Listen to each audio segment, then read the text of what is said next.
کہ یہ وہ آیت کریمہ ہے جس آیت نے ہم اہل ایمان کو اور کرسچن کمیونٹی کو قریب کیا، کیونکہ یہ آیت مباہلہ ہے، اور مباہلے پر بات یہاں ختم ہوئی تھی کہ حضور نبی کریم صلی اللہ علیہ وآلہ وسلم جب آپ مباہلے کے لیے نجران تشریف لے جا رہے تھے تو حسنین کریمین رضوان اللہ علیہم اجمعین علیہم السلام وہ بھی ساتھ تھے، اور سیدۃ النساء العالمین سیدہ فاطمہ الزہرا سلام اللہ علیہا آپ بھی ساتھ تھیں، اور مولا کائنات حضرت علی المرتضیٰ کرم اللہ وجہہ الکریم وہ بھی ساتھ تھے۔ یہ پنجتن پاک وہاں پہنچے تو وہاں اس وقت کے پوپ ان کا نام تھا عاقب، تو عاقب صاحب نے اس وقت یہ ایگریمنٹ کیا کہ ہم آپ کے ساتھ مباہلہ نہیں کریں گے، ہم جزیہ ضریبہ جسے ٹیکس کہا جاتا ہے، ہم یہ ضریبہ دے کر ٹیکسز دے کر ہم آپ کے وطن میں آپ کے دین کے مطابق آپ کے لا کے مطابق اپنی زندگی بسر کریں گے۔ تو میرے اور آپ سب کے کریم آقا رسول کائنات صلی اللہ علیہ وآلہ وسلم نے ان کو تحفظ فراہم فرمایا آج کے بعد پھر تمہاری جان مال عزت چادر چار دیواری اس کا محافظ میں آمنہ کا لال صلی اللہ علیہ وآلہ وسلم ہوں۔ تو چونکہ اس آیت کا میں نے اس لیے بنیاد بنائی ہے تاکہ کسی مسلمان کے دل کے اندر یہ خیال نہ آئے کہ شاید یہ ہم خود کوئی اپنی طرف سے بات کر رہے ہیں یا ہمارے دلوں کے اندر کوئی اور کوئی چیز ہے۔ ہمارے پاس وہی ہے جو اللہ اور اس کے رسول صلی اللہ علیہ وآلہ وسلم کا فرمان ہے۔ تشریف لائے تو میرے آقا کریم صلی اللہ علیہ وآلہ وسلم کے ساتھ گفتگو کے دوران عبادت کا وقت ہوا تو نبی کریم صلی اللہ علیہ وآلہ وسلم نے حکم ارشاد فرمایا مسجد نبوی کے دروازے کھول دیے جائیں۔ تو مسجد نبوی کے جن کے لیے میرے آقا دروازہ کھولیں اور فرمائے اندر عبادت کر لیں، مسجد ایک ہی ہے، وہی مسجد نبوی جہاں میرے آقا کریم صلی اللہ علیہ وآلہ وسلم نے ان کو بھی عبادت کا حکم دیا کہ آپ ادھر اندر عبادت فرما سکتے ہیں، اور خود بھی عبادت اسی مسجد نبوی میں کی۔ تو یہ بعد میں احکامات ہیں، یہ جتنے بھی احکامات آئے، لیکن جو میرے آقا کریم صلی اللہ علیہ وسلم کی تعلیمات ہیں اس کے مطابق وطن عزیز پاکستان سمیت دنیا کا ہر اسلامی ملک اس بات کا پابند ہے کہ کرسچن کمیونٹی ہو، کسی مذہب سے بھی کوئی تعلق رکھتا ہو، بالخصوص ان کی جان مال کا محافظ یہ اسٹیٹ ہے، تمام پوری جو ریاست ہے وہ اس کی ذمہ دار ہے، ان کی جان مال کی حفاظت ان کے ذمہ ہے۔ تو یہ تب سے ہے، آج سے 1400 سال پہلے سے یہ قانون بن چکا ہے، اس کے لیے کوئی نئی آئین سازی کی ضرورت نہیں ہے، کیونکہ اسلام کے اندر سب سے پہلے یہ موجود ہے۔ تو جڑاوالا کے اندر جو واقعہ ہوا میرے نزدیک وٹ نان سینس کہ کوئی بندہ کیا ایسا کر سکتا ہے کہ اپنی تصویریں بھی دو چھوڑے اور اپنا نام بھی لکھے اور اپنی ولدیت بھی لکھے اور وہ لکھ کر یہ چھوڑ کر جائے کہ یہ کام ہم نے کیا ہے، ہم قرآن پاک کی بے حرمتی کر رہے ہیں۔ اب پہلے ہمارے جتنے شیعہ سنی یہ لڑائی کروا کے ہم کامیاب نہیں ہو سکے، اس میں ناکام ہوئے ہیں، تو انہوں نے اب مذہب کو آمنے سامنے لائے اور ٹکراؤ پیدا کیا۔ تو میں جڑاوالا کے اس واقعہ کی مذمت کرتا ہوں۔ اگر نبی کریم صلی اللہ علیہ وآلہ وسلم کی جو گستاخی کی گئی ہے اور قرآن پاک کے اوراق جو شہید کیے گئے ہیں اور وہاں رکھے ہوئے ہیں، تصویریں ملی ہیں، اس پر بھی یہ ہمیں کوئی کمیشن نہیں چاہیے، کیونکہ کمیشن یا پاکستان میں کھایا جاتا ہے یا صرف بنایا جاتا ہے، اس کا رزلٹ آج تک ہمیں نہیں آیا۔ تو لہٰذا ہم پرزور مذمت بھی کرتے ہیں کہ اس کا جس طرح کل جسٹس قاضی فائز عیسیٰ نے وہاں وزٹ کر کے یہ پیغام دے دیا ہے کہ انشاءاللہ عدل ہوگا، انصاف ہوگا، تو میں آج مشکور ہوں اس پریس کانفرنس میں ہمارے پاس تشریف لائے جناب founder and chairman divine family church ministries,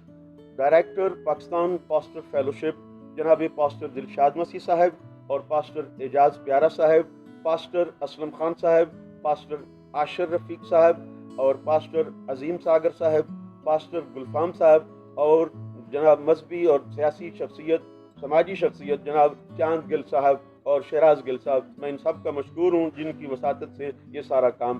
ہوا۔ اور اب میں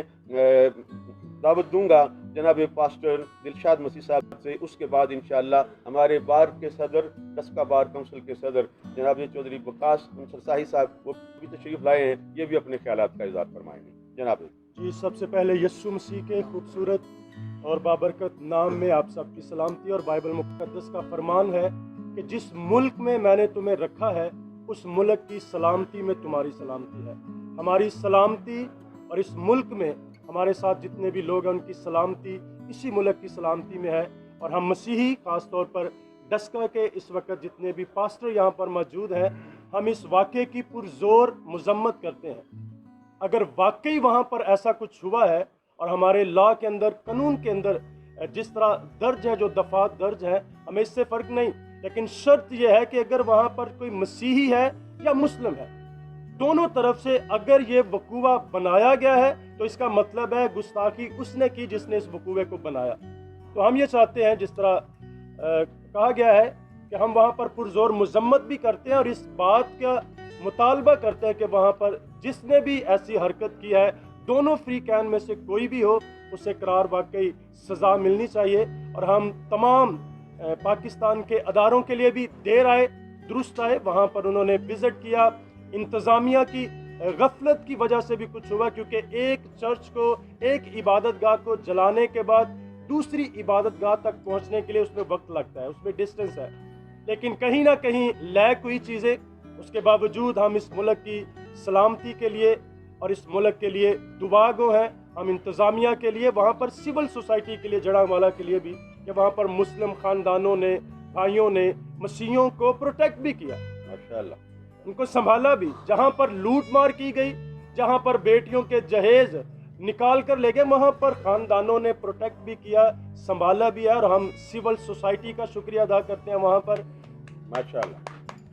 انتظامیہ کا، ان کو پروٹیکٹ کیا، ہم ان کے لیے سراہتے ہیں جناب، ماشاءاللہ۔ انتظامیہ کا شکریہ ادا کرتے ہیں۔ جس طرح فرما رہے تھے پیر صاحب کے وہاں پر اکثر ہماری عدلیہ chief justice suo motu notice لیتے ہیں، اس معاملے میں نوٹس تو نہیں لیا گیا، پر ہم مسیحی سمجھتے ہیں کہ چیف جسٹس صاحب کا وہاں جانا ہی ہمارے لیے سو موٹو نوٹس ہے،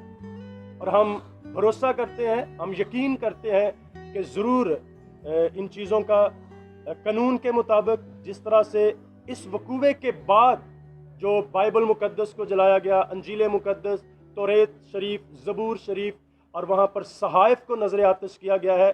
جو دفعہ ان کے اوپر ہے، جس کا الزام ہے، اور میرے خیال میں ہم مطالبہ کریں گے کہ وہی دفعہ ان کے اوپر بھی ہونی چاہیے جنہوں نے عبادت گاہوں کو جلایا اور مقدس اوراق کو نظر آتش کیا، جن کے بارے میں ہم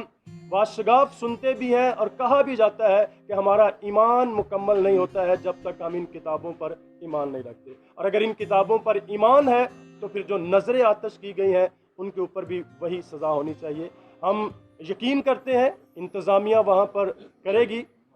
لیکن ہم شکر گزار ہیں آج جناب پیرزادہ اکرم رضا بغدادی صاحب کا، جو مرکزی کوارڈینیٹر ہے جماعت اہل سنت پاکستان کے، ان کے ساتھ ساتھ ہم پیرزادہ محیمن رضا کا، جو کوارڈینیٹر ہے انٹرنیشنل صوفی کونسل بار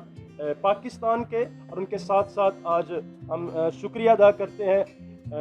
بار کے جو صدر ہے جناب چودھری وقاص انصر شاہی صاحب، ہم ان کے لیے شکر گزار ہیں، پیر افتخار احمد جماعتی صاحب جو مرکزی جامعہ مسجد نور کے امام ہے، اور اس کے ساتھ ساتھ ہم ساری میڈیا کا بھی شکریہ ادا کرتے ہیں، اور اس بار میڈیا نے بھی فراغ دلی سے چیزوں کو کور کیا ہے، اور ہم پاکستان میڈیا کے لیے بھی شکر گزار ہیں، اور ہم یہ بھی اپیل کرتے ہیں کہ جب کسی کیس کو ٹیسٹ بنایا جائے تو اس کی کاپی ہم پاسٹرز کو ضرور دی جائے، تاکہ ہم اپنے لوگوں کو بتا سکیں کہ وہاں پر یہ ہوا ہے، وہاں پر ان لوگوں کو یہ سزائیں دی گئی ہیں۔ سو ہم ان ساری باتوں کے لیے، آج کے دن کے لیے آپ سب کے لیے شکر گزار ہیں، اس یکجہتی کے لیے، جس کے رات جب ہماری میٹنگ ہوئی پیر صاحب سے تو یہ طے پایا کہ ہم آپ کے ساتھ ہیں۔ انہوں نے اپنی جامعہ مسجد میں جمعے کے خطبے میں اقلیتوں کے ساتھ اور جڑاں والے واقعہ